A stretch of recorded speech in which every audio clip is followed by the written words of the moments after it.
semalam. Cantik view tu. Ha? Macam Rinjani. Ui, cari Rinjani Rinjani kat Indon tu.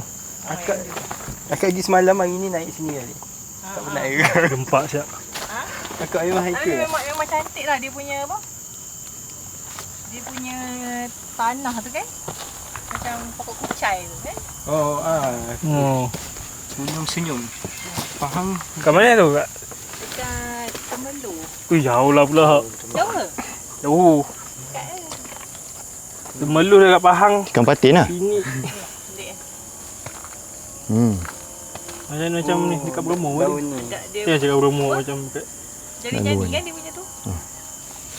Akak pernah pergi Rinjani tak? Dah naik ke? Dululah, lama dah. Lama dulu. Malam kat ni pergi pukul 3, balik pukul 11 pagi. Pukul 3. Pukul aku je. 3 pagi. Tapi dia punya view dia memang cantik. Kalau hujan lagi cantik. Ui. Ya. Kau suka tak ramai? Wow. DM.